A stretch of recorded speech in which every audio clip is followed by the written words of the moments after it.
Getting the smile and confidence you've been dreaming about, all from the comfort of your home, isn't a total mystery with Bite clear aligners. Just don't be surprised if all your friends start asking, "What's your secret?" Begin by ordering your at-home impression kit today for only $14.95. Bite clear aligners are doctor-directed and delivered to your door. Treatment costs thousands less than braces, plus they offer flexible financing, accept eligible insurance, and you can pay with your HSA FSA. Get 80% off your impression kit when you use code WONDERY at Byte.com. That's BYTE.com. Start your confidence journey today with Byte. Acast powers the world's best podcasts. Here's a show that we recommend. What is The Briefing Room? It's a behind-the-scenes look at how the criminal justice system works and the lives of the people within that system. If you love true crime, well, these are the real people who do the job every day of making sure justice is served. Hi, I'm Detective Dave. I'm Detective Dan. Together we have decades of experience in local law enforcement, a profession that we think is often misunderstood. So we're going to explore how to do it right, and we won't shy away from when it's done wrong. These are stories you'll hear nowhere else. Unique, frank, and unvarnished. From the team that brought you Small Town Dicks, this is The Briefing Room. Episode 1 drops on August 30th. We'll meet you in the briefing room.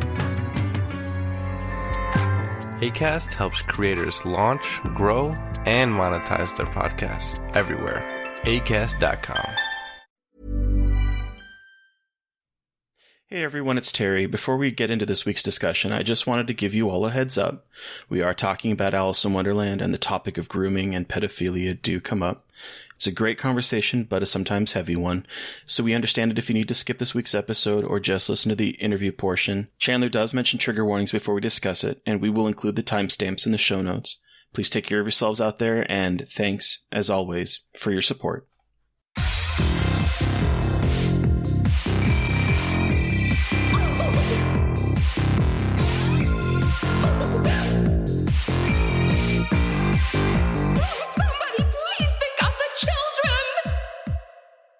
And welcome back to Scarred for Life, the podcast where we open up old wounds by looking back at the films that scared us as kids. I'm Terry. And I'm Mary Beth. And each episode, our special guest brings them a movie that traumatized them as a child. This week, our guest is Chandler Bullock. They are a writer and podcaster who's written for Morbidly Beautiful, Film Cred, and We Are Horror. Chandler is also the host of the Beauty of Horror podcast. Hi, Chandler.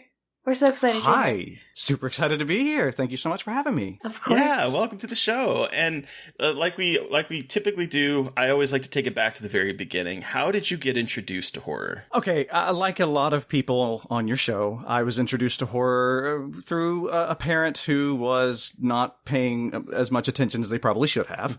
So my dad was going to watch some movies with the boys and decided, hey, that new It thing was coming out at the time. Yeah.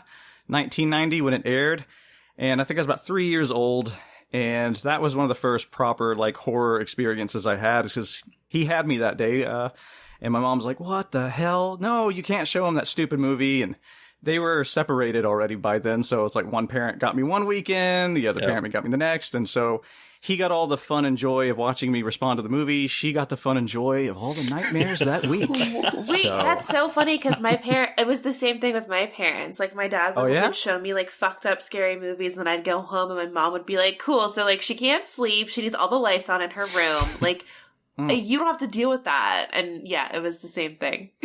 Oh, yeah. Gotta love some good old divorcee parenting back and forth. Ooh, yay, children of divorce. Anyway.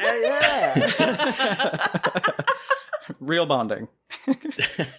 I was just thinking, because I mean, my parents are very lax in the beginning in terms of my content, but I feel like that was in the 80s, right? And I feel like now parents are a little bit more helicoptery and more, I don't know, overall wiser to the kind of content. And I'm wondering if, like, in 20 years, people will have a Scarred for Life moment. Because I feel like a lot of times things have been sanitized. Well, I do think maybe you're going to hear it more and more that, you know, hopefully as the show continues and in your, like, you know, 20th season or something. Oh, Jesus Christ. You're going to have people come up and they'll be like, yeah, well, you know, I didn't really get fucked up until I was like 19. And then I saw this movie because I was alone. And then my whole world changed because they, had the helicoptery parents who Or they, went to Walmart and tried to get what inevitably will be like the edited films and stuff like that. I'm sure that might happen. The other thing, though, is I feel like everyone has such a bigger access to the internet, so they can watch more fucked up shit so early. You know what I mean? Like, fair. I feel like, and I kind of had this experience a little bit. Like, I was like, when I was in high school, I had the internet, so I could watch. Like, I obviously watched it when I was younger, but like, as more and more kids get access to the internet younger and younger, I feel like a lot of the Scarred for Life stuff, though, might even be like YouTube videos or TikToks. You know what I mean? Oh my gosh. Can you imagine 15 years down the line if this show ever continued, which I don't think it would ever go 15 years, but but if it did, people's stories of like, yeah, so let's talk about the Slender Man or something like that, right? Instead of being like a movie. So cool though. Like that, I just think it's interesting, like what that looks like. Because I also feel like though there are still parents, like there are more helicopter parents, but I also feel like I know quite a few of parents who I'm very honest with my kid and I show them horror movies. You know what I mean? I feel like there's two camps right now, and mostly because suddenly my friends are becoming parents, and that's a weird thing to experience and see happening. But they're a little bit more straightforward with their kids, I guess. Okay. Fair, yeah. I mean, I was around there are a lot of helicopter parents. I also know helicopter parents, and they're scary. Sorry, Chandler, what were you saying? No, you're right. There are quite a few of those that I've been around, but when you're talking about more open ones as well, when I first came here to visit, I visited my brother and stayed with his family for about 3 weeks, and yeah, we were showing his 14-year-old kid the Texas Chainsaw Massacre and just a bunch of old horror classics. He'd already seen quite a bit, and if I obviously being in my field of philosophy and stuff, I had to tease out what is it that you're kind of feeling and thinking and what's kind of messing with you these days. And for him, he was really citing things like TikToks and YouTube videos. And frankly, as sad as it is, the news seems to be fucking up a lot of kids more than anything else, because they're just like the world, man. Fair. I mean, when we're recording this, a horrendous thing just fucking happened again in the news. So it's what is scarier than real life at this point? I mean, it's just getting worse. Oh boy, we're already getting dark as fuck. I mean, the problem is that I don't 10 years down the line want to be talking to someone and they're, instead of being like, okay, was it Freddy? Was it this that scared you? No, it was a school shooter. I don't want that to be live stream footage of this horrific event that we somehow have horrendous amounts of access to in a hellscape that we call the United States of America. And honestly, sorry, but honestly, I would say that too. As a kid growing up now. Yeah. Jesus Christ. And okay, just really quick tangent. Imagine the movies these fucking kids are gonna make in 10 years.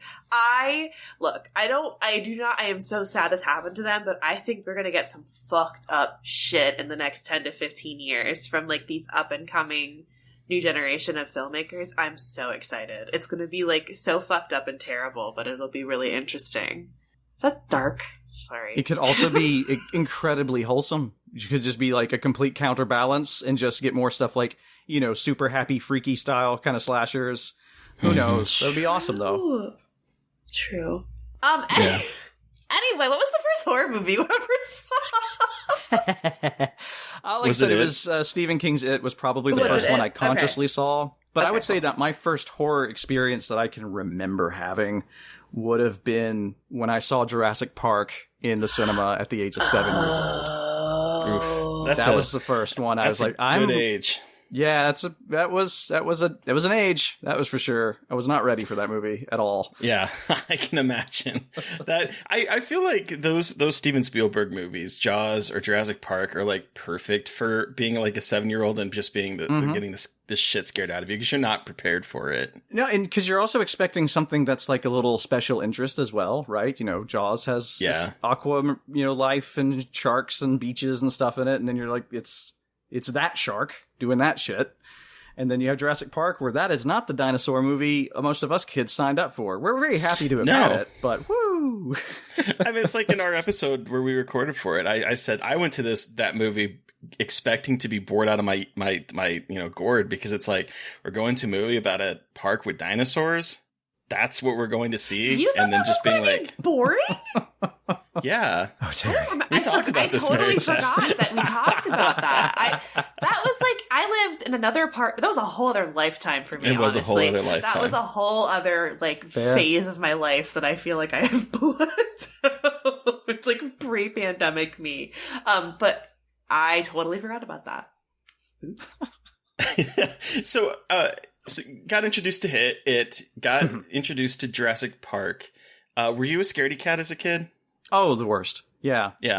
I for one, I have a lot of strange phobias. I'm like, I heard your most recent episode, you had Prince Jackson on, who doesn't do bugs. I don't do bugs either. I don't like the creepy crawlies. Mainly wasps. I don't know why, but they just... No, that's valid. Wasps are horrifying. They're terrible. As someone who is apparently living in a wasp area where they're just like making hives in my doorway, I can relate because I walk out and like... doorway. In my doorway. I open the door and there's like a wasp trapped in like the glass door and the door, you know? And I'm like, how did you get in? And so I'm spraying outside and I look up and there is a little hive that he is starting to create just like above the door. I'm like, no, sir. No, this is not for you. Yeah, get out of here. Cleanse. Ugh, no. I had a run-in today with a wasp. We had the windows down in the car, and my stepmom went out to get some cigarettes, and we almost made it. But as soon as she got to the door, one just like went boom, right into my face. I was like, I can't get that goddamn door open. Oh my God, how does it open? How the fuck does it open? It's not fun. So, don't do wasps. Wasps are mean. Tornadoes, because I grew up with them in Mississippi, is just Tornado Alley. So deadly fear of mine. Deadly afraid of them. Doesn't bother me. Yeah, I can't do sirens and stuff because of Lucky. it. You know. Yeah. I'm the one that runs out and goes to look. I can't. I know you said that so many times. I just like cannot conceive of that. I mean, I do too, though. I have that sick fascination to where I kind of want to see the devil as it's going down the driveway, but I will kind of have a panic attack if I hear those sirens in just a normal context.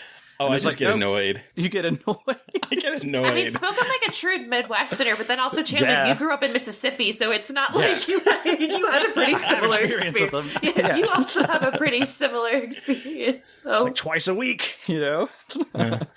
Yeah. I live in Maryland, and like we've had some bad tornadoes here, but it's not nearly as bad as like the Midwest and the South. But my dad's girlfriend told me about living in Ohio and about tornadoes. So for a year, whenever there was a tornado warning, I would pack a bag and hide in the basement. I was like so anxious about tornadoes, and I had nightmares about it. It's not okay as a child. Not okay as a child. I'm playing games with my friend, and the sirens go off, and they're like, "Do you have to?" I'm online playing games, and like, "Do you have to go?" And I'm like, "No, it's fine. Let's just keep playing." Whoa, no. I'm like, where's the local shelter? There's no basement here. I don't like this shit. It's gotten too close to me too many times. Okay, so when I was 8, they put me in one of those, gifted programs. Basically, the This Kid Doesn't Make Sense program. And gave me, like, little crafts to do. And one of the projects we had to do was to make a children's book. Of just write something, be creative, do something. And obviously mine was about ghost tornadoes, because they scared the shit out of me. So... tornadoes that could think and feel and do whatever they wanted to because they're ghosts. Oh, wow. Yeah. Wow. Good, That's wholesome child reading right there. I love that. I mean, yeah, that is a good, wholesome childhood reading. No trauma or like any kind of phobia going on at all. No. And as a kid, with me being so terrified of just about everything, like any little concept that I read about or heard about, I just kind of dove into it more. I think that's where the whole love of horror kind of came from, was... with tornadoes, for instance, I watched all the Storm Chaser documentaries that I could find. I watched Twister when it came out. I watched everything about them. When it came to like wasps and spiders and stuff, I went to the library, got books. I wanted to know the enemy as much as I possibly could and learn every little thing about them, even if it made it worse in some cases. Wasps were way worse than I thought they were going to be. So, like, shit. Yeah. They're fucked up. Yeah. They're a nightmare bug. Yeah, that was a bad little tunnel I went down. And yeah, so with horror movies too, I remember the first proper like horror concept to really fuck me up around the age of 5. It's my mom worked at a gas station, and I was there, and my brother, who is literally from another mother, but he is my brother. We grew up together since I was 3, in the same household, but just 2 different households basically in one place. But he and I were there in the back of the where the cash register was, waiting on her to, finish up her day. And we had a friend over and they mentioned werewolves. I'm like, oh, what's that? This little 5-year-old joined the conversation. They're like, watch this. And they told me like campfire story after campfire story about werewolf shit. And my mother was not happy. So that's amazing. Yeah. That is amazing. So are you still easily scared as an adult, or are you more desensitized now after watching a lot of horror? I would say affected, but not scared. Let's put it that way. Okay. I have more of an emotional response. I'm the killjoy that can watch movies like Piranha 3D and be like, no, I'm just kind of bummed out, man. They're just trying to have spring break. This sucks, I don't really get any glee out of this. I appreciate the effects, but I'm just like, I'm depressed. I'm going to watch something else. Like, I get it with a slasher movie. If you have a nice quippy slasher and you set up that kind of tropey, these people did thing that got killer mad kind of stuff, then I can kind of go along with it. But like natural disaster movies and stuff, I'm just like, I don't know, I'm from Mississippi. You got to take that shit seriously. That could happen, So I get that, but fear, sometimes movies can be frightening, but I guess I shock easily. That's more it is. I jump. Very jumpy. Okay. What was the last movie that really scared you, got under your skin? Host was probably the last one to really get me. Yeah. I remember just that flash of Jack there at the end of the film. That's like what seared it as this kind of, I don't want to go to bed anymore kind of thing. He's in the shadows waiting. No. Yep. Yeah, they did a good job. Well done, guys. Yeah. Definitely an effective movie. Yes. So, what are some of your favorite horror movies as an adult now? What are the kinds that you gravitate towards? So that's evolved over the years. As a kid, it was probably more the kid-friendly kind of stuff. Your Beetlejuices and anything that was more classic horror-esque. Then in high school, I got into the slashers. And eventually, ran into something like The Texas Chainsaw Massacre, which has kind of been a synonymous film with everything that I do now. It kind of pops up in just about all of my work. And I keep coming back to that one because it kind of evolved into a love of folk horror, I would say, is one of my bigger loves. And more in that Americana, Southern Gothic kind of folk horror. That stuff I really love. I mean, I love it all, but the more you're kind of, the Blair Witch Project was also a movie that kind of really rattled me when it came out. And I bought it so easily at the time that just the idea of it completely fucked me up. And, I love movies that really tap into something older than you. That's kind of showing you that you aren't as in control as you might feel you are. And you can't quite explain what's happening to you, but you're never going to. And that's not the point. I don't know why, but I'm really drawn to those. They freak me out, and there's something powerful. Like, most recently I saw Satyr on Shudder, and I just really, really loved how that movie crafts itself in a way as if the movie itself is just like, by watching this movie, he's already got you. That kind of stuff. I just love that stuff. But I also love a good, 80s slasher and splatter film, and because of my podcast, extreme horror is becoming higher and higher and higher on my list, just from the sheer emotional wreckage that it can cause and the way I've kind of you pick yourself back up and you learn from it and you go. I've loved it so much. All of it, Terry, just all of it. Just everything, everywhere, all pretty at once. Pretty much. Giallo, love it. I love it all. I love that, though. Okay, so you write about movies. How did you get started with that? How did you get interested in it? Is writing been a passion your entire life, or is it something you picked up more recently? It has actually always been a passion. It's just one of those, I'm sure you can both relate to this, that you have passions as a child that get away from you because you start going either in a direction that other people tell you to go into, or you go into a direction you think you want to go into, and then you just suddenly get a whiff of the thing that you did when you were a kid, and you're like, oh, I remember being so into this. And that's kind of what writing was for me. So I told you about the project I had to do with the ghost tornadoes, but before then, ghosts, by the way, were a big thing for me.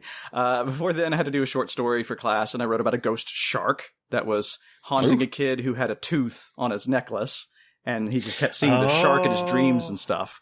Oh, and so that's clever. I like that. It was fun. Clever. I liked it. They gave me a little certificate for a book fair or something because I liked it so much. And I just realized that as a kid, being neurodivergent for one, writing was a wonderful outlet for me to kind of get kind of caught up in that hyperfixation and do something productive. I was learning my writing skills. I was learning how to do handwriting, things like that.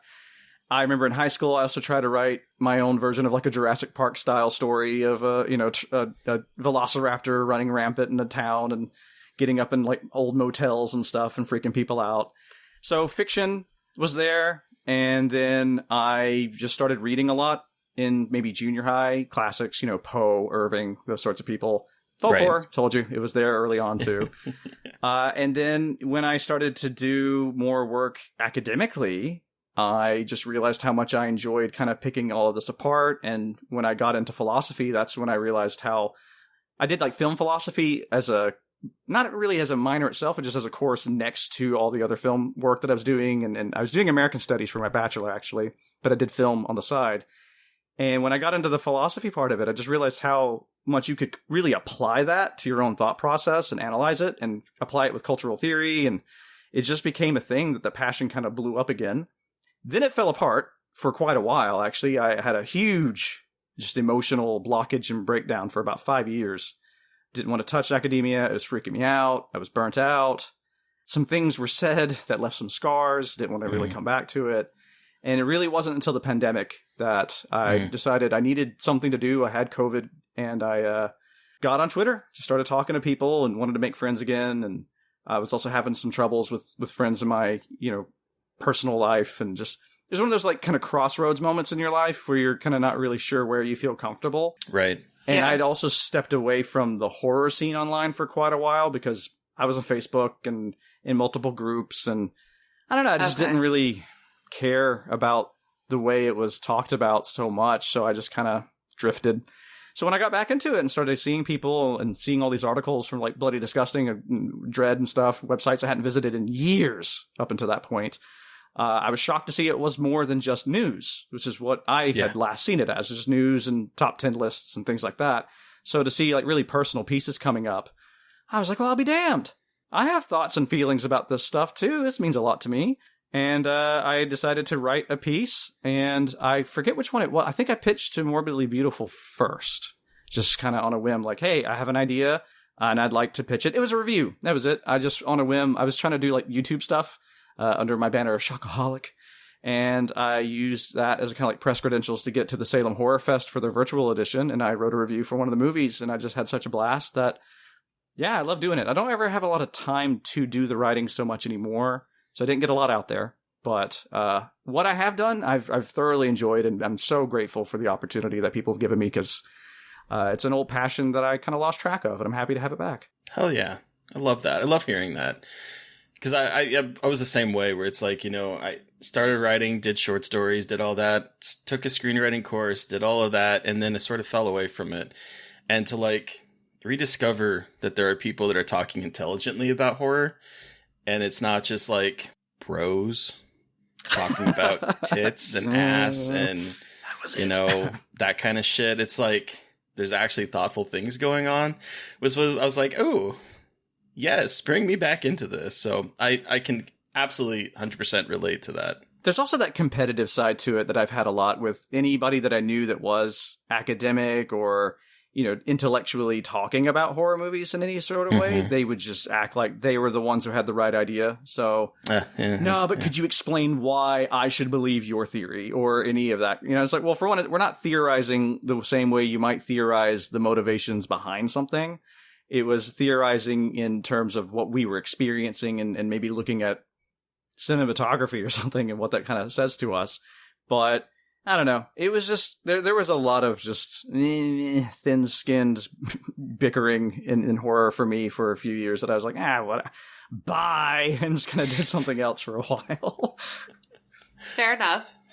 And then you also have a podcast, the Beauty of Horror podcast. Can you tell us a little bit about what you talk about? Okay. So the Beauty of Horror is a podcast in which it started as the title suggests, just an exploration of films that we find particularly beautiful in the horror genre, of course, and then try to explore why we feel that is. Since that was based on a course that I did recently for my master's, which was The Beautiful in Film. And we tried to really make a huge distinction between aesthetic experiences versus like being moved by something or other emotions that we might have. And I just ate it up. You know, like I said, I had some baggage with academia. So to go back to a course, I was already like, fuck, here we go. And it was also with a teacher who kind of made me, he didn't do anything wrong, but he just said the wrong thing to me on the wrong day one day. And I just internalized it to a degree that I couldn't get it out of my system. So I was a little nervous to be around him, like, oh, he's going to hate me. He thinks I'm an idiot, that kind of stuff. And I was nailing it. I was just right on it. I was like, okay, shit, this is going to be my thesis then. This is going to be what I do then. And so the podcast started talking about beauty in horror, but now it's an exploration of aesthetics more broadly.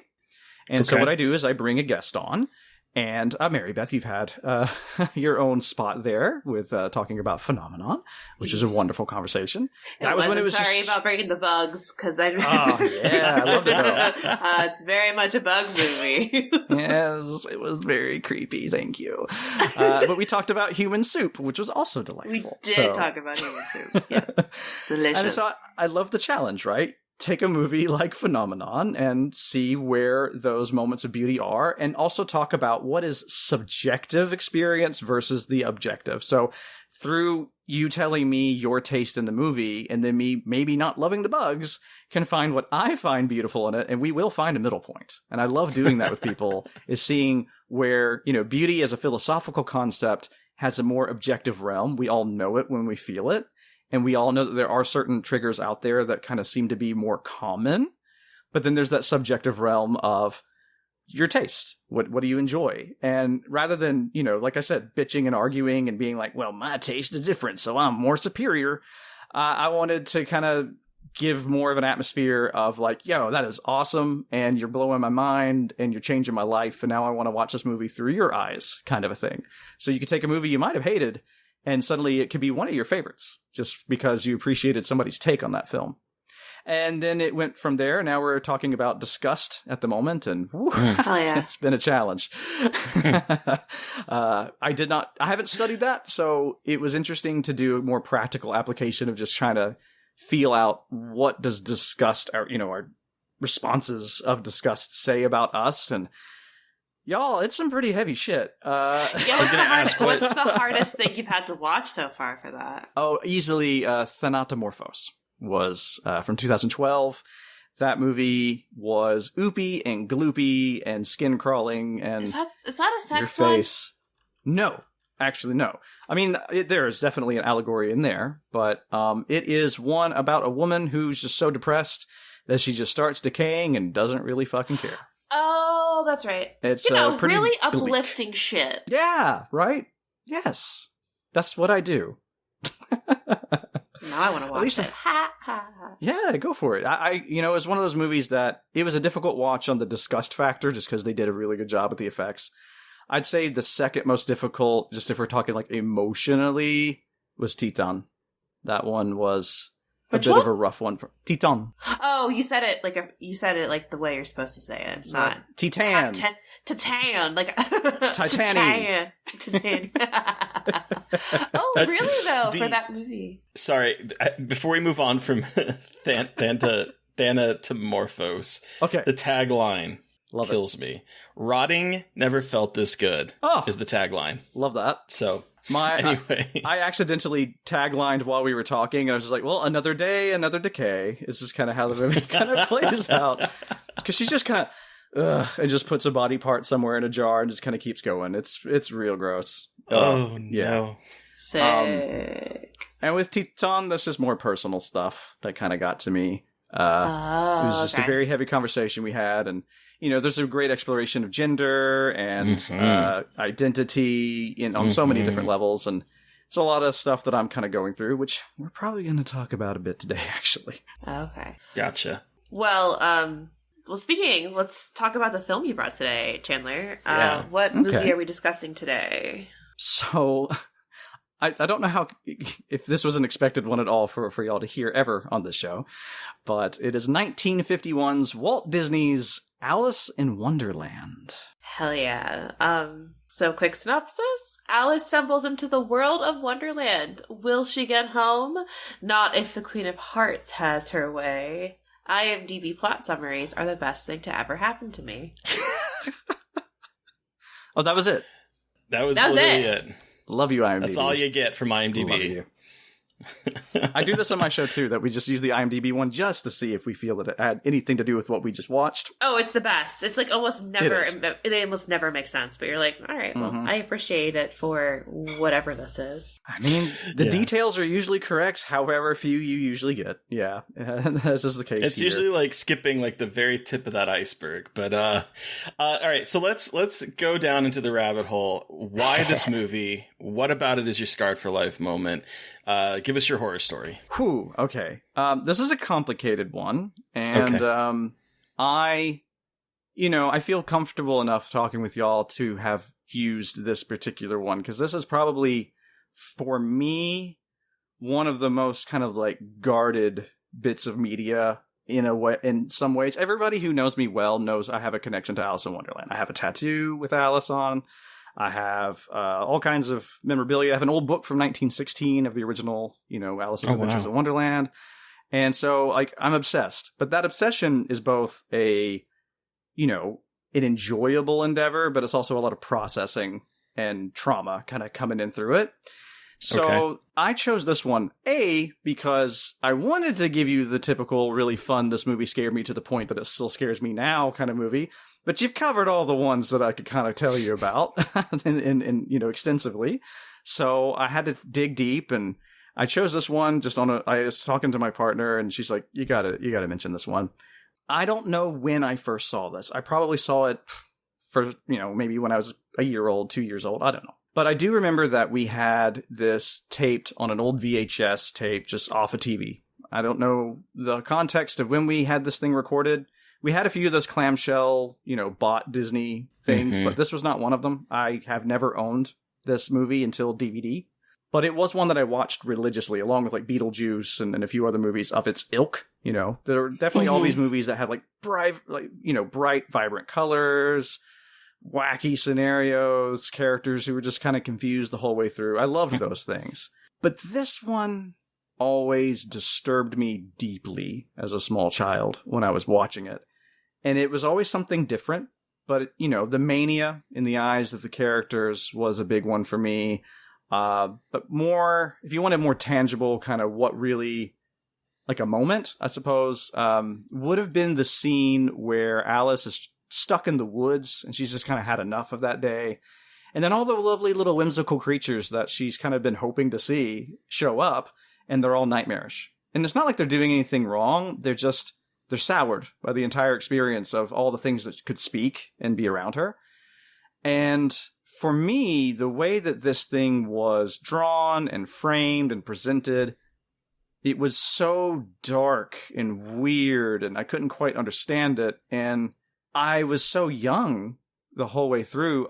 Nobody ever really explained any of the movie to me. It was just a Disney movie. Go watch the Disney movie. So I'm just sitting there, and they don't know, but I'm just in silent awe and wonder of just is this real? What is that? I don't understand this. The language part of it, I didn't understand at all. So all the puns and the funny little phrases here and there, that didn't mean anything to me.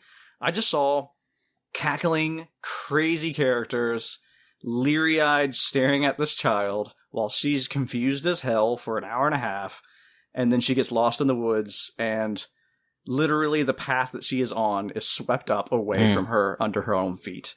And I just stared, just thinking, this is the worst possible scenario. And that's always stuck with me, for a myriad of reasons, actually. Wow. Damn. Yeah, I was thinking that scene, watching it as an adult, that whole sequence where she's in the woods and there's at that point it's what is it, about probably 40 minutes into the movie, 50 minutes into the movie, we're getting closer to the end game of the story, and we have seen so much weirdness, so many things that do not make sense, so many things that are literally insane. This world does not make a lick of sense. And I remember now just watching this thinking how haunting it was that there's a bird with a birdcage stomach that is eating other birds and trapping it in the stomach. That is some existential horrifying things that is presented as this very frivolous, it's funny. The bird is eating these birds and they're chirping in its stomach. It is a fucking birdcage devouring birds. it's horrifying. And you get to that moment where she finally finds that path, and then the dog with the broom for a face and a broom for a tail is literally it's marking away any hope of her escaping. That fucking dog. I swear. And maybe it's also like the Mississippi kid in me that this is like you see a wild dog in the woods, you just need to get real nervous. I don't know. That something about that dog has always unnerved the hell out of me, even though he has the sweetest face. As an adult, I'm like, I'd probably hug him. But just that whole scene, also, I mean, it's meant to be the sad part of the film too, right? Mm-hmm. That's where she's struggling the most, and it's the only real conflict you get in the story on a level that matters. Let's put it that way. The rest is just kind of superficial crap that she has to kind of deal with. A lot of it's frivolous, but that is exactly. Like a moment where it's like real, like she does not think that she's ever going to get home. Exactly. The rest of it is one of those things that like I always loved it, but always had that kind of feeling in the back of my head of, why do I feel uncomfortable watching this movie? It was so weird how it felt like one of those movies I shouldn't be watching around adults. Even though it's a kid's movie. And I think it was because I was picking up on signals that I didn't quite understand until I became an older child. And then now that I'm an adult, even more stuff. And it just gets darker and darker every time I see this movie. But well, you know, what the first things I can say that I started to really understand as a whole with the film was that I felt in Alice's position as a kid with ADHD who's being spoken to about how I viewed the world. Okay. And being kind of boxed into positions from everybody, and how you have this world of nonsense that you think is great. But I liked how basically what Lewis Carroll did with the original story and with this Disney movie was show how, well, if the flowers and stuff could talk, they would just talk all this bullshit that people talk about, which is just judging people or stupid etiquette rules that don't matter, or they're going to bully you like two little kids in the woods. And I mean, it's a funny allegory to an extent, but, you know, I lived it quite heavily, just constantly like, well, just get with the program, kid, or it's not that bad, it's not that scary, you should feel this way or feel that way. And it's such a stressful movie for me to watch sometimes, even though I love it to death. Wow. Yeah, I get that, I think. Because what struck me watching it as an adult, well, there's a number of things that kind of jumped out at me as an adult watching this now, because when I was a kid, this was a favorite of mine. I would watch it religiously just because I really liked the music. I think it's animated beautifully, and so that kind of like spoke to me. And I also like was a kid that didn't want to focus on history lessons or any of that kind of stuff, and so I spent a lot of time in my head. I lived in Alaska. I've talked about this on the podcast before. I lived in Alaska kind of very by myself. So like I had a very rich imagination, because I was basically playing by myself through most of my childhood. I had a couple friends, but like for the most part, it was just me. I'm a weird little kid in a place where like people would come and go because you're either there in Alaska, and the people that were in Alaska that lived there and chose to live there were a little off as it was. And then there were like people in the military that would come and they would go, and they would come and they would go. And so like I'd make friends, then I'd lose them, because they had to PCS out. So it was like, I spent a lot of time in my imagination. So this movie I reminded myself of Alice, just like, I don't want to hear about these stupid history lessons. I just want to go fight Jabberwockies and that kind of shit, right?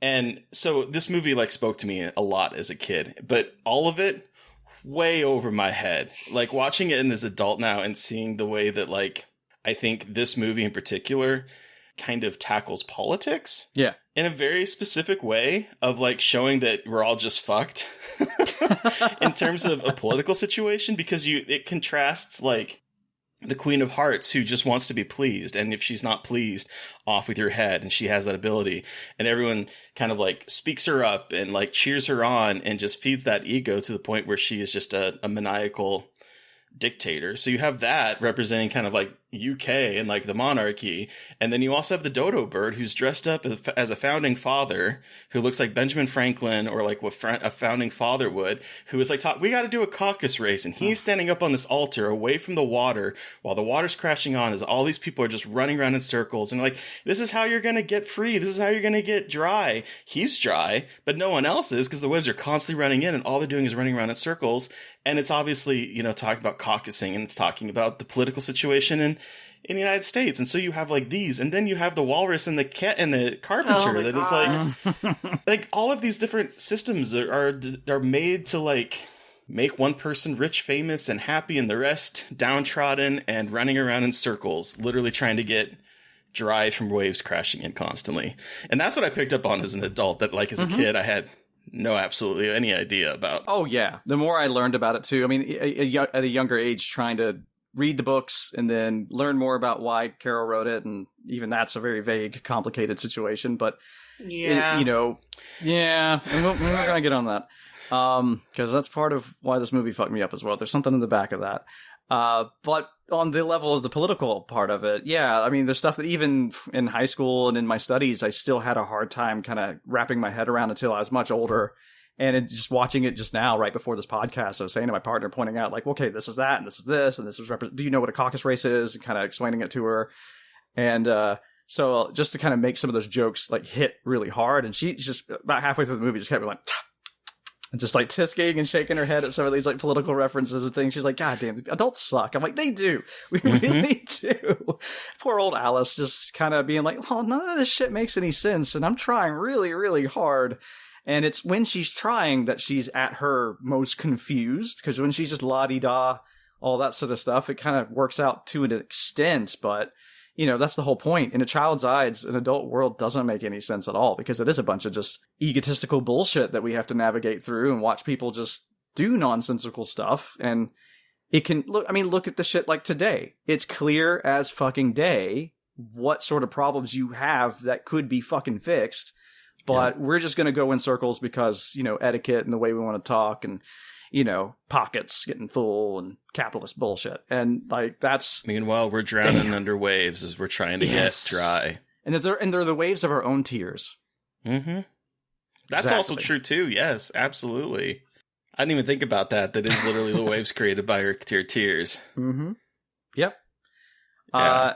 I mean, that stuff is the stuff that really gets me now and why I appreciate the movie still, and stuff that I can really like intellectually like latch onto.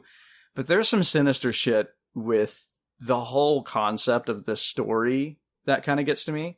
So like, okay, I don't know. How are y'all feeling? Because I can go down a rabbit hole with you. I don't know if you want to or are ready for one. Whatever you feel comfortable doing. Let's go. All right. Okay. So you might need trigger warnings for this, but the sheer concept, though, of this child being alone, navigating in this very adult-centric world, and either being ignored, so her safety is not at all a factor, or the fact that she is getting too much attention, is where it's always kind of in the back, way back of my head as a kid, was kind of going on. And I think for me... personally, and I know for everybody, if they have even, you know, a 1% of this feeling or experience, or even more so, and I, you know, my heart goes out to anybody who has any of this, you're going to have different reasons and feelings and, you know, whatnot from your own past. But for me, I think I was a queer child who was not aware of what that meant or how to navigate that, and who was definitely repressing himself for like 30 fucking years.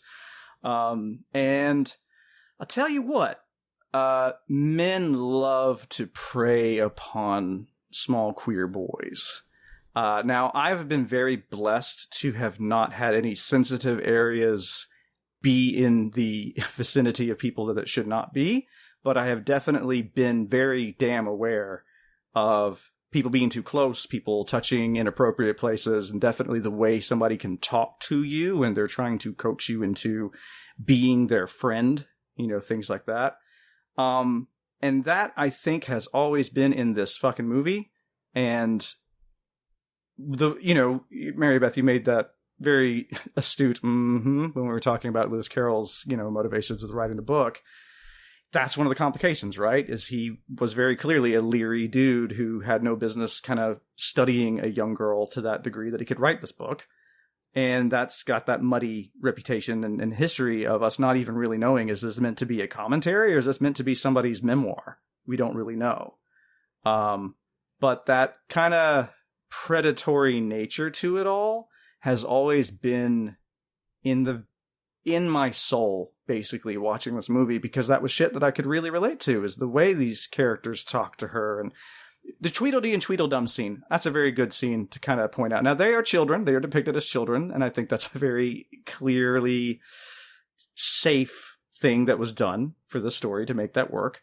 But you can just see little moments, like when they want to tell her the story of the walrus and the carpenter, they have this kind of like side glance to each other and then kind of, you're very leery of, they are talking around this child to confuse her and befuddle her for her presence and attention.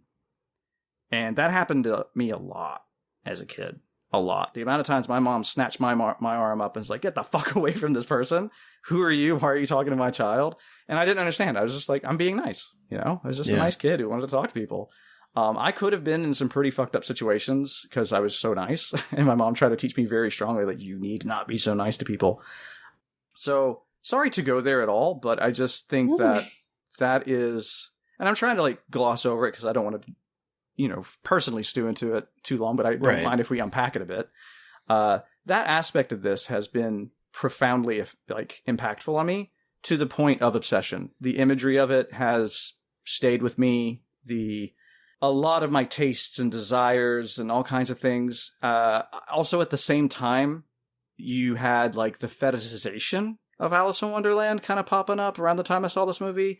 I don't know if you're familiar with the video for Don't Come Around Here No More from Tom Petty and the Heartbreakers. No, but I'm not. It is an Alice in Wonderland thing, and they have like, you know, a dolled up sexy Alice who's in her Wonderland, and they do a great job though of just showing like, you know, how men literally kind of accost women all the time on the streets and stuff, and that's kind of what they did with their video. But it was the first time I've even seen like an adult context of it all, and it was all about like sexual assault and grossness, and so that was all at the same time that I saw this movie at a young age.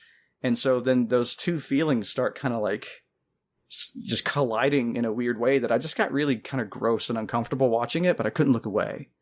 Because like you said, Terry, like I also was one of those kids that just like did shit alone and liked to use my imagination. So it fed me on that level so well, but it disturbed me so deeply in a way that or at least in relation to things that I couldn't genuinely be disturbed by until I was an adult, basically.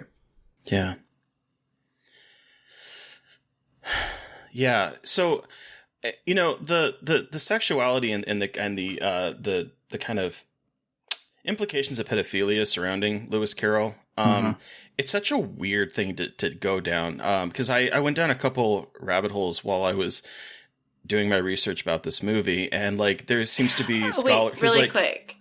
Down the rabbit hole. Like that, isn't it weird how like Alice in Wonderland is like so fucking ingrained in our heads? Like, isn't that, like, I think about that a lot, and I want to talk about a little bit about like how Alice in Wonderland has like come out into something, but sorry, it makes me laugh. Yeah, it is. It's something that, you know, you say and you don't even really think about it. I wasn't even thinking as I was saying it. I tried so and it's hard like, not to say it during my intro. Really did. Yeah, but you know, I was doing some digging and I was doing some research into him because I know a little bit about Lewis Carroll, and I knew that there was like some discussions about, you know, the way that he would do portraits of nude girls, I should say, young adults and girls. And there seems to be competing thoughts about whether we are looking at it as through a modern lens, because young girls back in the Victorian time were seen as innocent. And so like paintings of them was like not to be eroticized or whatever. So you have that side of things, but then you have people that are talking about what the fuck? Right. And so there's even like, her name is Carolyn Leach, who is a playwright and author who focused particularly on his controversial sexuality and argued that the allegations of pedophilia arose initially from misunderstanding of Victorian morals, as well as the mistaken idea fostered by his various biographers that he had no interest in adult women. And so her point of view was that this is all just the Victorian time of showing young naked kids as being innocent. But I'm pretty sure, I feel like men in power are going to do shitty things. And I was thinking in particular when you were talking, Chandler, about, because I think it was last year, there was a documentary that aired on Sundance called The Most Beautiful Boy in the World. And it's about Bjorn Anderson, who was at the time that in 1970s, he was considered the most beautiful boy in the world. And he like starred in a movie. Side note, he eventually became the man in Midsummer who jumps off the cliff and ends up having his head bashed in. That's Bjorn. But back in the 70s, he was this really angelic looking kid. He looked like he was a classical painting come to life. And he started to like, you know, become famous and getting toured around these places, but creepy men started, you know, grooming him and started like coming around him. And so there's like this idea of the people in power and the kids that either don't know any better or are being like led down this path because of people that have that power. And so it's something that yes, you can like look back at Lewis Carroll and be like, okay, maybe Victorian morals, but no, let's, I think that's giving him way too much credit. I agree. I just like read Alice in Wonderland or watch the movie. Like I just like watching it as an adult. It's like we've talked about. Like it's a movie about a girl who's really confused the whole time, and she's just getting fucking screamed at, and things are thrown at her, and things are pulling on her, and it's just like her being thrown into this like confusing, awful mess. We're just watching it happen. I don't know. It's just, that sounds maybe too deep, but it's a weird experience, especially in the context of that. And I'm sorry. No, I just don't think people painted like naked Victorian children. Like, as someone who took one art history class a long time ago, which obviously makes me a fucking expert, like that was not a thing, really. Like naked girls, I don't know. I don't think that. I think that's quite a stretch-a-roni if I've ever heard one. He's not gonna like give you a gold star for praising him. Like, what are you doing? Sorry. Right. I just like see, but like according to the biographers that were talking about his life, they were claiming that studies of child nudes were mainstream and fashionable in Dogson's time, at Lewis Carroll's time, and that most photographers made them as a matter of course, including Oscar Gustave, Ray Jonder, and Julia Margaret Cameron. And child nudes even appeared on Victorian Christmas cards. What the fuck? Implying a very different social and aesthetic assessment of such material. So, like, they're talking about that, but then I don't know. I just know that men in power do terrible things because they can get away with it. And so the fact that you have people photographing in a Victorian time when like everyone had to be prim and proper, it seems like an easy out. Not to mention, it took you hours to do a photograph like that, too. Like, it was an extensive period of time that you had to be there doing this activity, which, I'm sure is mainly men who decided to do that shit and be those photographers who wanted to do all that. And the water gets all muddied, though, with Carroll just because of the commentary in the story, because he is indeed talking about how fucked up people are and predatory they are, breaking down the whole, like, starting capitalist systems and stuff at the time. But then it's like, yeah, but it doesn't mean that you are immune from being a creep. You know, that's just, you could defend your creepiness. Importantly, though, I feel like he doesn't have as much of a grasp on, like, gender stuff here. And I mean, like, I know it's Victoria, like, it's a long time ago. And it's like, but I'm like, he's talking about all of these like capitalist structures. So in my head, it's not too far out of the realm of possibility that he had some kind of semblance of understanding of like gender dynamics in that time period. Like, just an assumption on my part. So like, to not comment on that, in my opinion, with so many other commentaries he's trying to make, kind of speaks volumes to me, especially in the context, you know what I mean? Like, you're not gonna really acknowledge the fact that she's a girl. Like, a little bit he does, but doesn't really, like, look at how these creepy predatory men characters, even though they're so silly, like, they're gross. But he won't, he'll talk about all day about, like, consumption, capitalism, government, but he won't look at that because I think he didn't want to look too close into the mirror about there you go. That. To me, I think that could be part of it. It, again, tinfoil hat and whatever the fuck, but still. It is difficult because a lot of the biographers are coming at it from a more modern lens, and so it is difficult to like look back at, I mean, shit, it's difficult to look back at what was acceptable 40 years ago. Like that has 30 changed years in the ago, last too. Like, right. Shit, yeah. That has like changed in the last 40 years. So I mean, it is possible that maybe that was acceptable and there was nothing dangerous about it. I don't know. But a lot of the biographers that were looking at him were putting, there was one, Morton Cohen, who wrote Lewis Carroll biography in 1995. And he speculated that Dodson may have wanted to marry the 11-year-old Alice Liddell that this is based on. And that would cause an unexplained break with his family in 1863. Like, this is what the biographers are writing about. Granted, I'm curious to see what biographers, like, what is that? 100 years, over 100 years away, a year from now, would look back at, I don't know, someone from this time period and be writing about him. Like, it'd be very difficult, I would think. But I don't know. There's too much smoke here for there not to be some kind of fire. Let's just be honest. And it's very heavily covered, too. I mean, it's, like you say, especially with not having shit like the internet and seeing his tweets and stuff like that, we can't really get into the daily inner thoughts of what sandwiches and stuff these people ate or whatever the hell. But, there's enough there. Like you say, if there's smoke, there's got to be a fire somewhere. And I just feel that regardless of whether it was meant as a criticism of, or indeed because of his own desires to groom a young girl, it's in the story that he's just seeing, like, it's projected so hard throughout the entire story. And I'm with you on this one, though, Mary Beth, and how it's like, oh, you can call, like, capitalism and all these political things and these agendas that you don't agree with, you're going to call them out as grooming because they're just trying to tell the small child how to think and feel, and she's kind of going like, that doesn't make any sense, and kind of walking away from it. But then you do have all the people who tend to be more helpful and whimsical to her.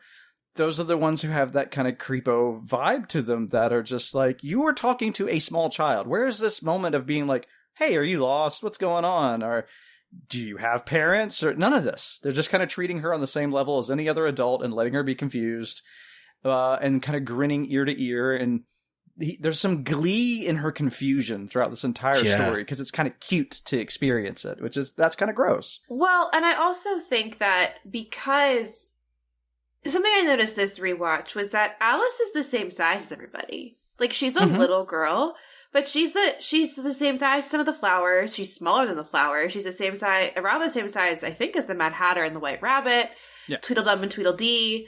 She's smaller than the Queen, but I feel like she is on the same level. Like, and again, this isn't the movie. Like, I'm not this. It's different, whatever. But having her on the same level of everyone doesn't make her seem as much of a kid. And that's kind of what I always grappled with as a kid watching it, was like, I didn't think of her as a kid. Like, I forgot she was a kid because she looks, well, the way she sounds on one hand, like, I think she sounds more like an adult than a kid, but I also feel like because she is the same height until she does the whole, like, eat me, whatever shit, like shrinking and stuff. But she is on the same level of almost all the characters. So she doesn't seem as young. You know what I mean? Like, it's almost like, Absolutely. Oh, look, we're evening the playing ground here. It's like the concept of age is wonky and naivete and things like that. And it plays with that in a kind of dangerous way if you think about it a little bit too hard. Well, I would say that even the whole structure of the story feeds into that because, she starts out in the real world being told to by her much older sister, being taught history, being taught rational things, and she just wants to fantasize and be in her imaginary world. And then when she is in Wonderland, she is the voice of reason among people and systems and characters that make absolutely no sense. And so the situation's reversed, and now she is more of the adult having to deal with kids that don't want to do rational things because they want to live in this world where there's unbirthdays, or worlds where, there's birds that eat other birds and have, skeleton made of a cage, or there's stories about oysters. Like, this is all fanciful, and she has become the thing that she on the outside world didn't want to be, and she's put into that adult. So I think the story is absolutely what you're saying, Mary Beth, that it's trying to put her as almost an adult dealing with this. And it's weird because you're right, everyone is so lecherous in this. Everyone is so, either they're calling her a monster and trying to burn her, or they're, calling her a weed and looking up her skirt, or they're trying to cut off her head, or they're telling her, that random things about going this way, pointing both different directions about where she needs to go. Like, no one is telling her anything that is helpful to her. And it gives it a very creepy vibe watching it as an adult that I never picked up on as a kid. That part, that lack of information, I for sure picked up as a kid. I think that's where the whole neurodivergent part of it was. How I was like, well, this is just me. I'm just constantly asking you simple fucking questions about what does this mean? And you can never answer. You just tell me that I'm stuck in my head or something. And, the whole we're all mad here thing, that glee and we're all kind of mad around here. You are too. On one hand, a lot of people have turned that into a more empowering kind of thing, especially, I would say, a lot of neurodivergent people would have done so, because we're like, you're right, you're goddamn right we are, and we're over here, and fuck your normalcy, I guess. But for the rest of it, that's something I never really thought of. It was putting her at that kind of equal level with everybody, since they are all portrayed as adults. It could have also attested to some of the things that I was being so disturbed by, because,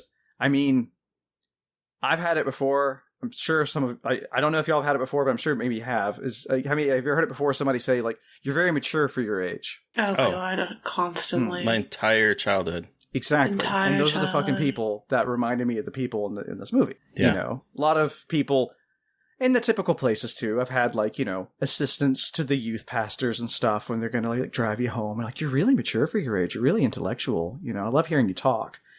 And I find that this movie and the book as well, they take that kind of, say at the beginning of it, when she's like, I just want to live in my own world and live in a world of nonsense. The way she's speaking, because it's the words of a man in his 30s who was trying to be fun with his wordplay. It's very fun, intellectual kind of breakdown of language and linguistics and how she's talking about nonsense. So you're seeing this kind of admiration of childlike wonder as if it's very emotionally intelligent, when that is the complete opposite of what it is. It's magical because it lacks emotional intelligence, because it is impulsive, because it is just pure thought and feeling, and there's no filter. And so we laugh and we go man, I wish I could still do that, not have some sort of filter stopping me or a memory or something that reminds me that that's not the way it is. But it's that creepy, you are mature for your age, the movie kind of thing sometimes when watching it. And that's always in the pit of my stomach. It's just made me feel so sick when watching it, despite being drawn into everything else about it. It's been that whole guilty pleasure, but not because I'm ashamed of it, but just because I know that it as a child was preying upon me just as much as I absorbed and bought into it, basically. And I hate that it worked on me so well, but I'm like, fuck it, I still like Alice in Wonderland. You can't take that away from me. Kind of thing is where I am now.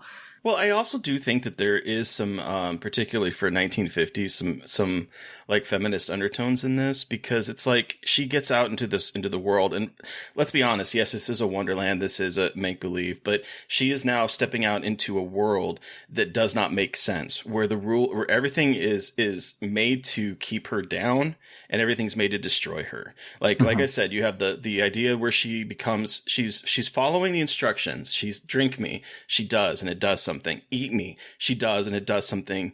She gets in the house, and the cookies say eat me, and she becomes a giant creature, or a giant version of herself, and everyone thinks that she's a monster and want to burn her. You have that. You have the Cheshire Cat that is leading her down wrong paths. You have the bullies. I call them the mean girls. The entire flowers that are at first just singing about themselves and how beautiful and wonderful they are, and then they think that she's a weed and she's not worth any of their time, and so they go send her packing. All of this structures is someone going out in the world and realizing that all of these powers to be, regardless of whether it is a friend group that you might think, oh, these are lovely flowers, they might welcome me in as one of them. No, a tea party. This tea party is mad. It doesn't make any sense. The people that are in power, the queen, the story of the walruses, all of this stuff is meant to do one thing, and that is push her down. And so I think there is some kind of satire going on in this particular adaptation of it that feels a little feminist. I don't think it necessarily nails the mark in terms of tying it all together and tossing it off a bow, but it's also an animated movie from 1951 from Disney. But I think there are some things in here that it is exploring in an interesting way. Yeah, Yeah, I can see that for sure, now that I'm thinking about it. Like, in rewatching this and talking about it, I realized that, Alice in Wonderland scared me so much, I, like, didn't ever want to watch it. I think something about this movie is so deeply sinister to me that fucking freaks me out. And so I just remember, like, wanting to avoid it. Like, I never read it. Like, I didn't want to read it. I watched it a couple times, but, like, it was not a movie I gravitated towards. I saw the Tim Burton adaptation, and that's a whole other nightmare scenario we don't have to talk about. But, like, it got to me a lot. And I think it was... I'm thinking about this now, so this is like very much me off the cuff realizing things in mid-conversation that I think I so much needed control as I was like, as a kid due to like a lot of family stuff and et cetera, family trauma, that like the idea of being so unable to control your environment and know what's going on like sent me into a spiral, because I was always the one that had to know what was going on and make sense of everything, and the idea of not knowing what was going on was like my worst nightmare. Like, I would have nightmares about stuff like that. So I think it just, like, tapped into a part of my brain that was just, like, that's the no-no zone. Like, we don't want to go to that part of my brain. And I still don't want to go to that part of my brain, but, like, I had to watch it kind of in clips, because I, like, didn't want to watch it. Like, I don't know how to explain this to you. Like, I just had a burning desire to never watch this movie again. And, like, it's so weird, and I didn't think about it until this podcast episode. And I was like, what is wrong here? Like, there's obviously something happening why I'm having this reaction to like not wanting to watch this movie again and having to kind of experience it like through YouTube clips more than anything else. And I think that's it. I think it tapped into this weird thing I had as a kid, and it makes me think about that in a way that is hard. Like, to put it in like, it's hard. And like, yeah, it's very bizarre. I just like watching like the Walrus and the Carpenter. I don't remember the context of why I remember this part so much, but like a very distinct memory of watching it, and I can't remember why, but like there's a reason why that sticks out in my head. And like when I think Alice in Wonderland, I actually think of the Walrus and the Carpenter. Me too. And then I hate the flower scene. I hate it, and I don't trust pansies anymore. As a flower, they're smug. They turn on you. Whenever I see a pansy, I turn this around to funny. I look at me go. I see a pansy and all I see is those fucking little faces, and I get so angry. And I still to this day little face on your face. I know. And like they're not even the I remember them. I thought they were the mean ones, but all of them are so much worse than the pansies. But for some reason, the pansies are the ones that I'm like, fuck that flower in particular because of Alice in Wonderland. I'm actually A, I'm sorry that you felt that way. B, I'm really happy to hear this. Just because, like, I relate to so much of what you were saying. I think, like, that's, like, it's like, I've talked a lot about different things, but when I was talking about that feeling of, like, the neurodivergent part of it, I'm not saying that, like, I don't know your mental health history necessarily. But I don't know what this tells you about me, but the fact that this is happening, but like it probably means something. Listener, she's taken her hair and braided it into a necklace. It's doing something to you, and like that's that feeling you described so well. Though that's what I go through watching this movie and always have. It is indeed that struggle for control, and and I guess that's the point of the film too. If you're going to look at the moral for the children of the film, it's like, look, you can want to live in your fantasy world, but unless you can control it, it's not all fun and games. Like, it's still just going to be irritating nonsense all over the place. But damn, like the way that they really just show all these mean girl behavior and stuff that is unfortunately very triggering stuff for a lot of people, and it's just frivolous. Kids deal with this stuff, isn't that fun?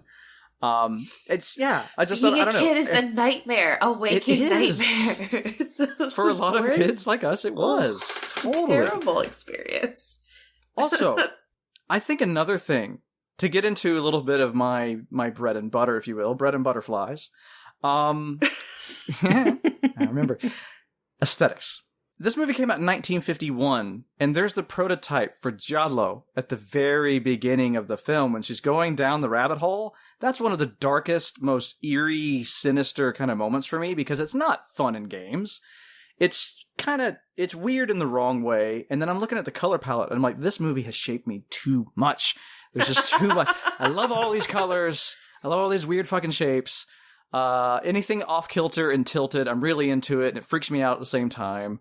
But yeah, the greens, the reds, the blacks, this weird kind of purple hue on things, the way the lights are kind of like, there's one lamp that shows up that she clicks on, and it's like this really warm, dim kind of lamp, the way it hits everything. Disney movies were so good at their coloration at the time that it's just in a world of its own. God, that one came out naturally, I'm sorry. It's just, I never noticed it until now, getting more, deep into studying things like aesthetics. I was like, this movie. There's so many people who got fucked up by this movie and started making movies and then fucked us up with actual fucked up movies with the stuff that was already in the visuals of the film. It's a very impactful film. Well, yeah, and I'm just, all I can think of is Go Ask Alice. Is that Jefferson Airplane? The Alice song? White Rabbit? Yeah, White Rabbit. One pill makes you smaller, one pill makes you whatever. Who sings that? That is Jefferson Airplane, yeah. It is? Okay, cool. I was like, I swear to God, I said it with such confidence, and I was like, oh no. You did. Oh no. Nailed it. But that song and how Alice becomes associated with doing acid. And yeah, okay, I get it. Obviously. She's licking mushrooms, yeah. Oh, yeah. Licking mushrooms, going through this crazy shit where everything is fucked up and weird looking and it totally meeting makes the sense. high caterpillar. Yeah, I totally get why it kind of got this reputation. But at the same time, I don't like it because it makes me so uncomfortable. And I'm like, Alice in Wonderland is not fun. I don't want to be there. I don't want to go to Wonderland. Stop me. It's so weird. And again, I'm unlocking all of this right now. So you are witnessing me processing trauma in real time, everybody. Wow. It's interesting that the connotation with drugs. So this movie was a bomb on release. Really? Yeah, when they released it almost in killed 1951, Disney, actually. Yeah. It only grossed $2.4 million in domestic rentals, and the film's budget was $3 million. So the studio wrote off $1 million loss, and then no one ever talked about it again until around 1971, when the film was being screened in several sold-out venues at college campuses. 1970s, wow. college campuses, and then in 1974, Disney gave it its first theatrical re-release, and the company even promoted it in tune with the psychedelic times. Great marketing. Using radio commercials featuring the song White Rabbit performed by Jefferson Airplane. And then it was re-released in 1981. So it was because of the 70s. It was because of all the drugs and all of the, college students refinding this film that this became such a landmark film and an iconic film. Because let's be honest, when you think of Alice, this is who you think of. Mm-hmm. Also, it's a horror movie because that happened, I feel like, too. I feel like that happens in so many horror movies. Mm-hmm. So I'm like, Alice in Wonderland. Classic. It's an honorary cult classic. Happy to bring it in that way. Yes, but I did before we forgot. When we were talking about the giallo aesthetic of falling down that tunnel, that as an adult was a moment of this movie is really nihilistic because she's crawling, Dinah's chasing behind her, and then she tumbles and she's like, okay, goodbye, Dinah. I guess this is my life now. Yep. It is a 1951 version of the This Is Fine dog sitting in a house that's burning. I guess this is life. I'm falling to my death? ? But bye, Dinah. It's so I was taken aback by how chill she was at this prospect of just falling down a hole that who knows? Maybe I'll fall out the other side, she says, Don't know what's going to happen. It's wild. I guess those history lessons were really boring, I'm done. I mean, that was not my favorite lesson in school, let me tell you. Also didn't help that my English teacher was this guy that liked to wear polos and he was always cold and his nips would be out. Oh. Just wow.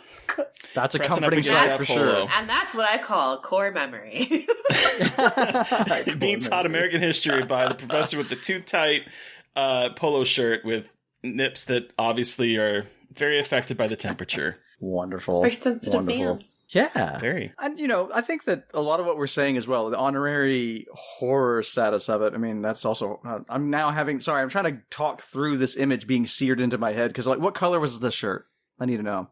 Oh, the teacher? Yeah, because that's what's being seared into my mind right now. Well, I need to get this any out. color, blue, any color, white. The memory's not okay. He would change. Like it was like every day he would wear a polo. Damn. And every day it must have been like freezing in the place because they would just be nips out. It's good air conditioning. Okay, good to know. At least you weren't roasting at school, Terry. That's what I'm getting out of the story. Yes. I'm happy for you. And I do not like being hot, so I was like, okay, sure. Nips out for Benjamin Franklin. No. That would be the beginning of this movie. Who's the most boring teacher? Oh, goodness. I'm sorry for that for you. I've had some pretty awesome history teachers, and I've had some boring ones, too. I've had horrible history teachers.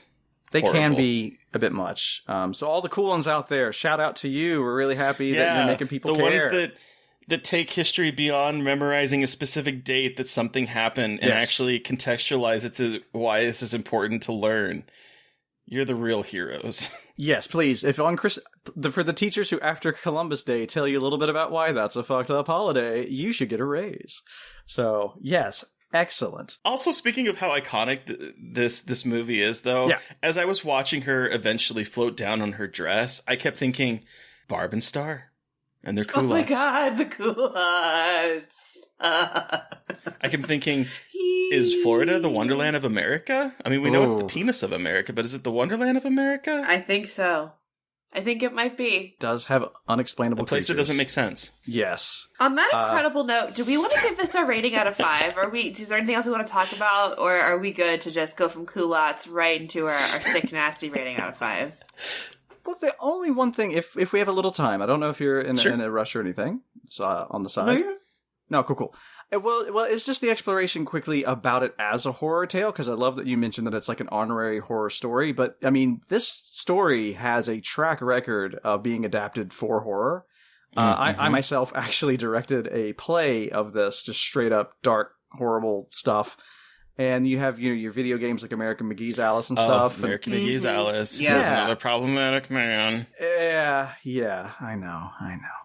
Gamergate. It always just keeps coming back to this poor story. But yeah, I just think that there's we've talked about a lot of different topics that are pretty horrible in relation to this. And I do think that that's a reason. So if anybody's ever been wondering, why do these specific children's things get linked in with horror so often, you'll note it's not always just anything, right? You can't just apply horror to any children's tale. Either it's so fucked up and dark because it was a Grimm's fairy tale that was meant to terrify you, or it's so fucked up and dark because, oh my god, can you not see what's actually going on here, like Alice in Wonderland?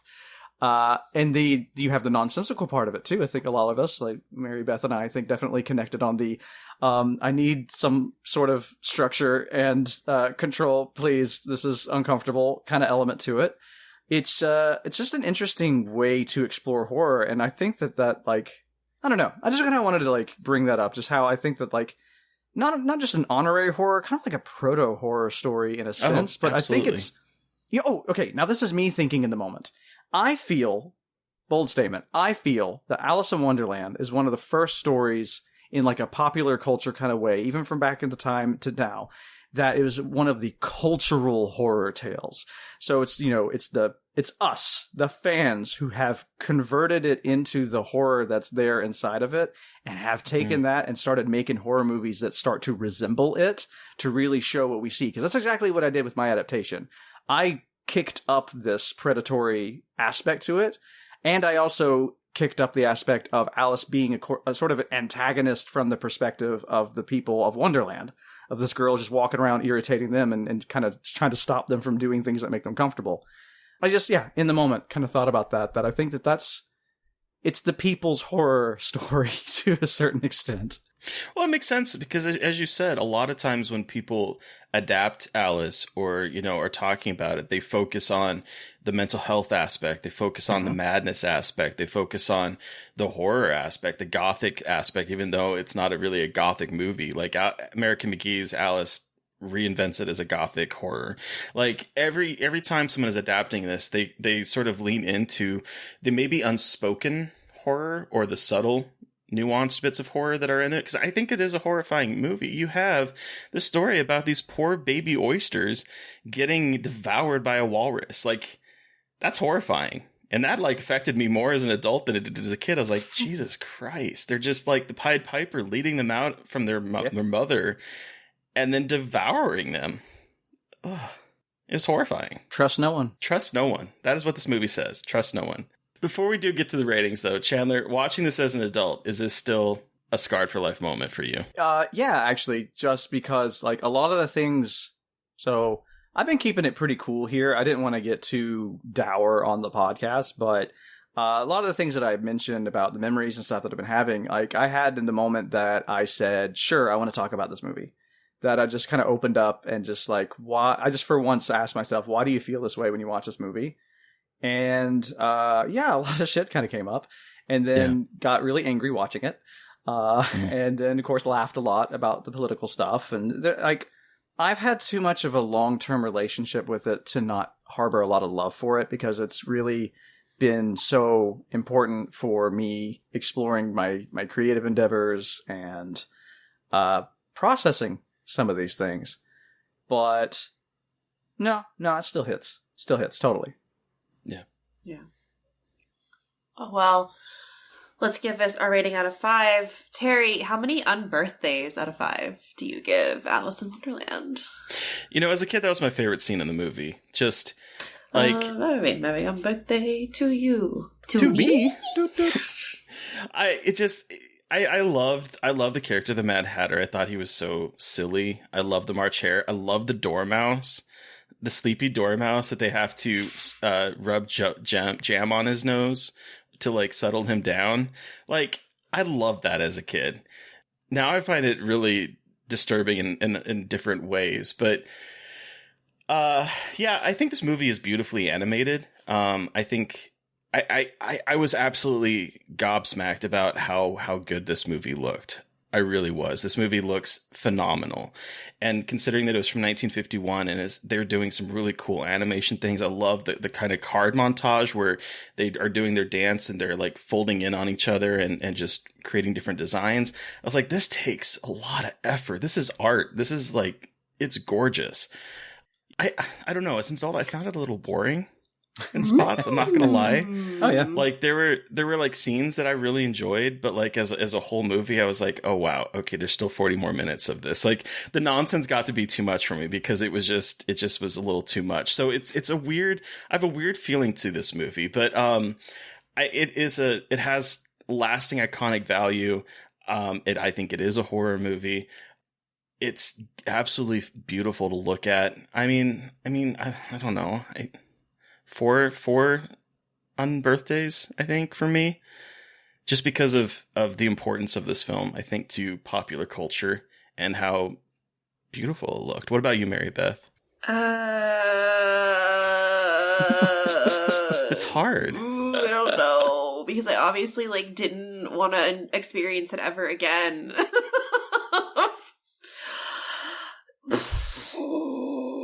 Because it's like, do I rate it based on personal experience or technical? And like, it doesn't matter because this is a fucking podcast and we do what we want. Like, it doesn't affect anything. But it's like, it's hard because it's like, it's a 4 on birthdays and we're looking at the impact and the technical accomplishments and like how ingratiated this thing is into society.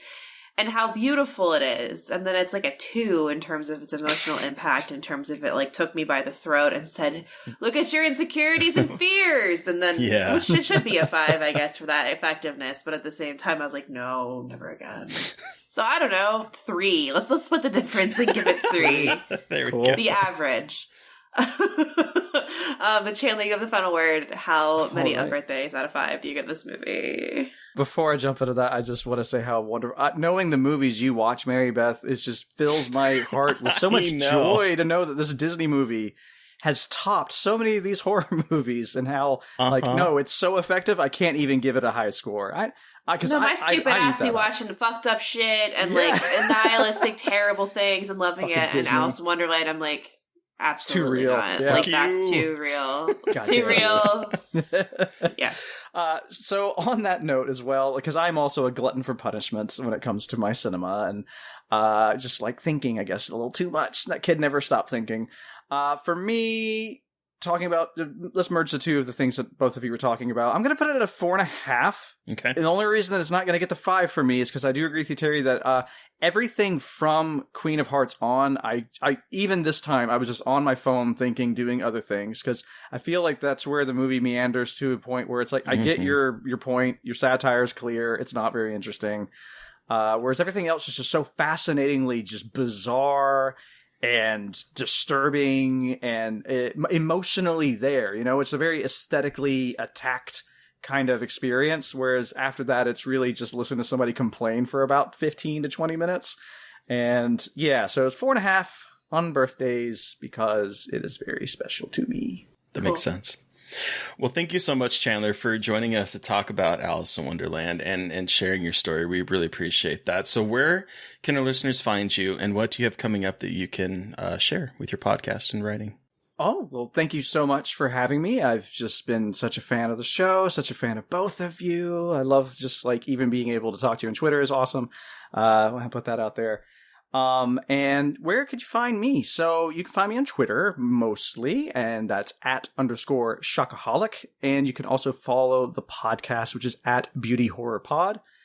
So when it comes to things that are coming up or going on, I actually just started up a website, actually, that is something I'm super, super excited for and proud of. And it is kind of an extension of the podcast. And it is spreadthebeauty.org, where I will feature writers from all over the place to just kind of do the same challenge that I give people on the podcast, which is to think about horror films from the lens of aesthetics and emotion. So how do they make you feel? What aesthetic choices here are leading you down a particular emotion, and why? Go dive deep, share with everybody. And if you're not into that, maybe you want to share more on a why does it work kind of side of things. You know, so maybe you want to go a bit more analytical and talk a bit more about film theory and structure and analysis. So I'm trying to give a spot for aesthetics to get a bit of a home and a hub. And I also want to kind of use it as a place to kind of link back to people as much as possible and make it a hub where, you know, all the people out there have different places that they call home. And it would be nice if, you know, if you're just reading somebody's article, you just know, go there, find their stuff, go here. And we have both like an open area that is like any other website. There's also a subscription area called The Flock, where I want to put more exclusives, kind of like in the vein of some old magazines like We Are Horror, for one, to really give people the opportunity who might be early on in their careers to get some of those paid publications, or just, you know, in general, a spot for you to kind of get paid. So all subscriptions that go to that will help pay for the articles there, which of course those will probably be a bit more candid and open and deep and stuff to make it a bit safer for whoever's writing it, because people are paying because they want to, you know, read those things. So yeah, we're doing some stuff and building some things, and I'm super excited with everybody who's been helping out with it. And yeah, we'd love to see you there. Awesome. Congratulations. Thank you. Yeah, launching the site. It's hard stuff, but yeah. It's awesome. So listeners, you've heard from us, but we want to hear from you. What was your experience with Alice in Wonderland, the original 1951 animated version? Send us an email at scarredforlifepodcast@gmail.com, or you could reach out to us directly on Twitter. I am at MB McAndrews. And I'm at Gaily Dreadful. And of course, don't forget to follow the podcast on Twitter at Scarred Podcast. And please don't forget to review, rate, and subscribe if you like what we're doing, because it helps with the algorithms. Thank you to Eric Power for our artwork. Thank you to Sean Keller for our music. Thank you everyone for listening. Please stay safe out there, but most importantly, stay creepy. And until next time.